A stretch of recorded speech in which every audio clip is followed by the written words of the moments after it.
معروف صحافی اور تجزیہ کار مجیب الرحمان شامی نے کہا ہے کہ موجودہ حکومت نے پیکا کا نیا قانون لا کر سوشل میڈیا پر مچلنے والے طوفان بدتمیزی کا بدلہ پرنٹ اور الیکٹرانک میڈیا سے لیا ہے، جس کا اس سارے معاملے سے کوئی لینا دینا نہیں۔ اپنے تازہ سیاسی تجزیے میں مجیب الرحمان شامی کہتے ہیں کہ پاکستان الیکٹرانک کرائم ایکٹ پیکا میں یک طرفہ ترمیم کے ذریعے اسے مزید کارڈار بنا دیا گیا ہے۔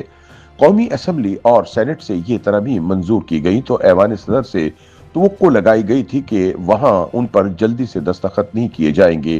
میڈیا تنظیموں کے اعتراضات اور خدشات دور کرنے کی صحیح ہوگی اور جناب صدر پاکستان اسے واپس حکومت کو بھجوا دیں گے کہ وہ اسٹیک ہولڈرز کے ساتھ مشاورت کے بعد اسے قابل قبول بنائے، لیکن ایسا نہ ہو سکا۔ آصف علی زرداری نے بھی کان بند کر کے دستخط کیے اور ترمیمی بل کو قانون کا حصہ بنا ڈالا۔ عطا اللہ تارڑ سے لے کر عرفان صدیقی تک سب ہی دلاسا دے رہے ہیں کہ گرے ہوئے بیروں کا کچھ نہیں گیا۔ تارڑ صاحب کا کہنا ہے کہ قواعد اور ضوابط بناتے وقت میڈیا تنظیموں کے خدشات کا ازالہ کر دیا جائے گا۔ ان کی طرف سے قانون کے شقوار مطالعے پر زور دیتے ہوئے کہا جا رہا ہے کہ شقوار ترمیمات تجویز کی جائیں گی، جبکہ عرفان صدیقی کا کہنا ہے کہ اگر دستور میں ترمیم کے لیے 26ویں ترمیم لائی جا سکتی ہے تو پیکا ایکٹ کی ترمیمات میں مزید ترمیم بھی کی جا سکتی ہے۔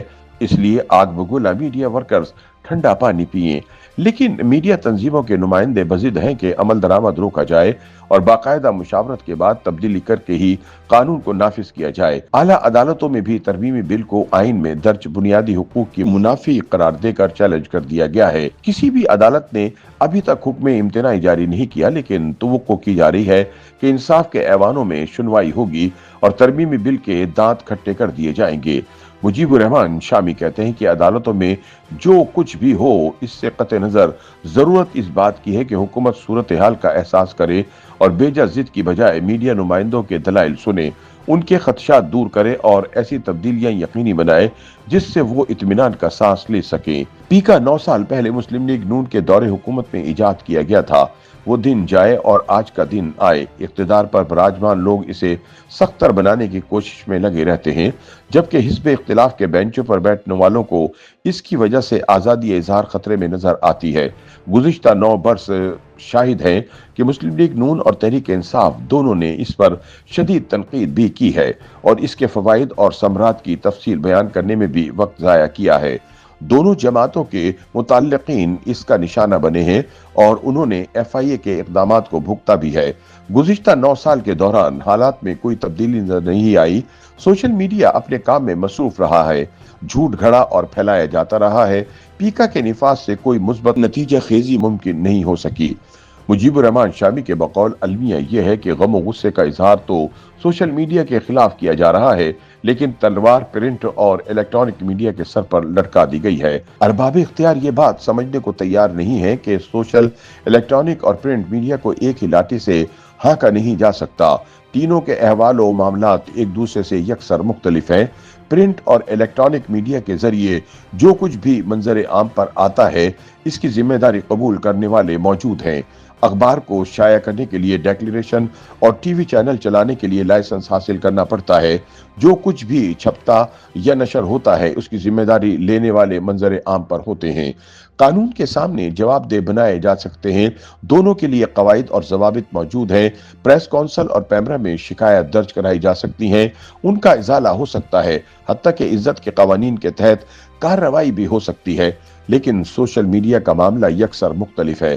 سب سے بڑا اور بنیادی فرق تو یہ ہے کہ اس میڈیا کے جتنے بھی پلیٹ فارم ہیں، ایکس، فیس بک، یوٹیوب اور ٹک ٹاک، ان میں سے کوئی بھی ہمارے کسی قانون کے سامنے جواب دہ نہیں ہے، نہ ہی ان میں سے کسی کا دفتر پاکستان میں موجود ہے۔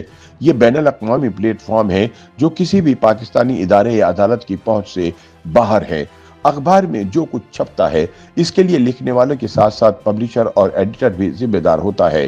الیکٹرانک میڈیا پر جو کچھ نشر ہوتا ہے، اس کی ذمہ داری میں اینکر یا رپورٹر کے ساتھ ساتھ لائسنس ہولڈر بھی شریک ہوتا ہے اور اس کے خلاف کارروائی ہو سکتی ہے۔